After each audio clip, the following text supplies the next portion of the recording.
안녕하세요. 청담 해리슨 송도병원 장근수 원장입니다. 한 번 발병하면 고치기가 어려워서 고질병이라 불리는 이 허리병. 예전에는 주로 연세 많으신 고령층의 발병률이 높은 퇴행성 질환으로 여겨졌지만요. 최근에는 20, 30대 젊은 분들 중에도 스포츠 활동 또는 잘못된 자세로 인한 척추 질환 발병률이 높아지고 있습니다. 이제 생활형 질환이라 해도 과언이 아닌데요.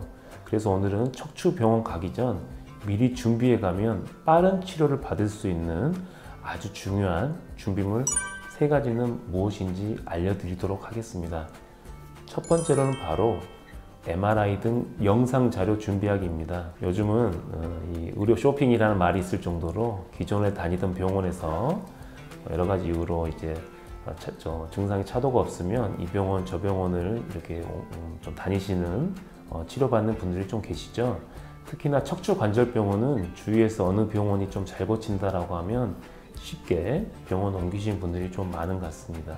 환자분의 상태가 어떤지 이 문진만으로는 정확히 진단이 어렵기 때문에 필요에 따라서는 우리가 엑스레이, CT, 이렇게 MRI 이런 단계적으로 다양한 검사가 시행됩니다. 그런데 가는 병원들마다 영상 검사를 새로 다시 하게 되면 이 시간 낭비, 돈 낭비, 거기다 이 방사선 이용하는 이 CT나 엑스레이는 아무래도 이제 저설량이라 하더라도 자주 노출되면 우리 몸에 좋을 게 별로 없겠죠. 그렇기 때문에 만약 다니시던 병원에서 여러 가지 이유로 촬영한 영상 자료가 있을 때는 요청하면 복사본을 이 CD로 드리거든요.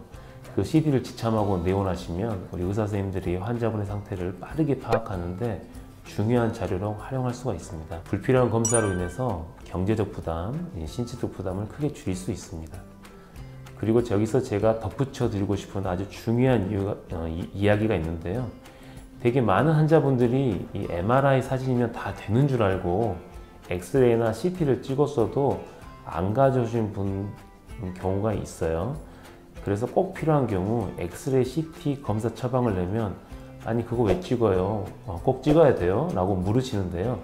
3가지 검사는 엄연히 다른 검사입니다. 그럼 대체 어떻게 다른지 간단히 설명드리겠습니다. 첫 번째, 엑스레이입니다. 방사선을 이용해 가지고 인체 내부에 주로 뼈를 촬영합니다. 척추뼈의 형태 및 이 배열을 관찰하고 골절이라든가 다른 정형외과적으로도 석회성 건염, 관절염 등을 진단하는 아주 기본적인 검사라고 할 수 있습니다. 두 번째, 이제 CT 장비입니다. 방사선의 일종인 엑스레이나 여러 가지 빔을 투과시켜서 신체 여러 부위의 수평 단면을 입체적으로 확인하는 이 CT 검사는 엑스레이와 마찬가지로 뼈의 형태나 비열 등도 확인 가능할 뿐만 아니라 엑스레이로는 확인할 수 없는 여러 가지 골절 모양이라든가 석회, 다행히 내부 장기 등의 모습을 관찰하는데 좀 더 엑스레이보다는 정밀 검사라고 볼 수 있겠습니다. 세 번째, MRI 장비입니다. 자기공명 영상법이라도 불리는 이 MRI는 자석에 의해서 발생하는 전자기파를 이용해서 다양한 각도에서 인체의 모든 부위를 3차원 영상으로 확인하게 됩니다. 척추 쪽은 추간판, 신경, 근육, 인대, 주변 이 부드러운 연부조직까지 대조 비교해서 세밀하게 살펴볼 수가 있습니다. 앞서 말씀드린 것처럼 근골격 질환의 진단을 위한 대표적인 이 3가지 영상 검사는 그 목적과 얻을 수 있는 검사가 결과가 매우 다릅니다. 때문에 의사 선생님이 추가적인 검사를 권할 때는 의심되는 증상을 정확하게 확인하고 때로는 치료하기 위함이라는 점, 혹시라도 병원의 이익을 위해 굳이 안 해도 되는 검사하는 거 아니냐는 오해는 우리 의료진들과 환자분의 관계를 위해서도 좀 불신하는 일이 없기를 바라겠습니다. 다음으로 이제 복용약 QR 처방전입니다.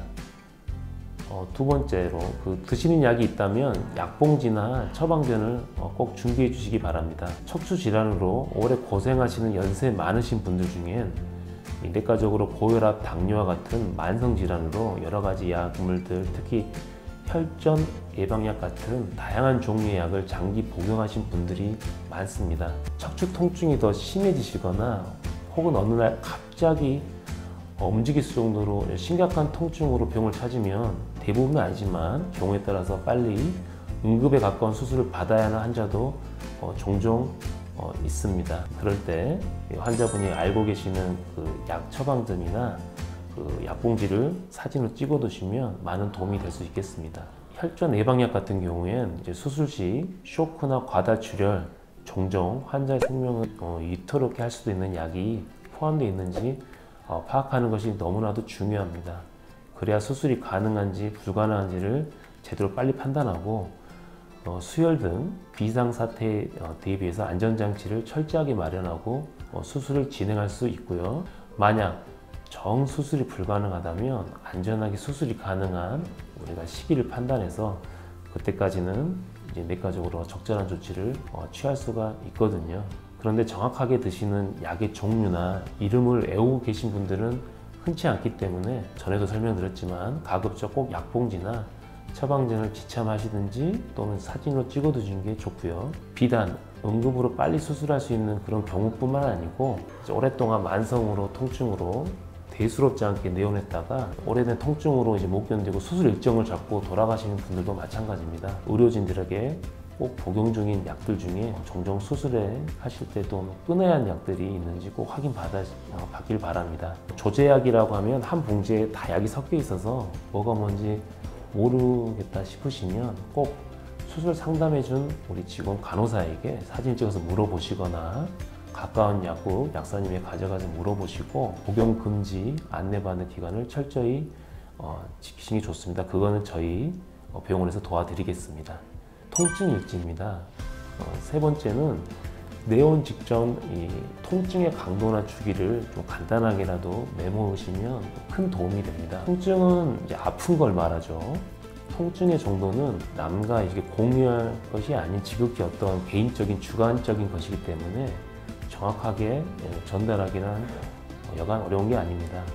내원하셔가지고 이제 종종 죽을 만큼 아파요. 이제 얘날 때만큼 아파요 하려면 없는 사람 입장에서는 얼마나 아픈지 판단하기가 어려운데요. 때문에 통증을 좀 객관화 수치화해가지고 좀 이해할 수 있는 지표가 필요합니다.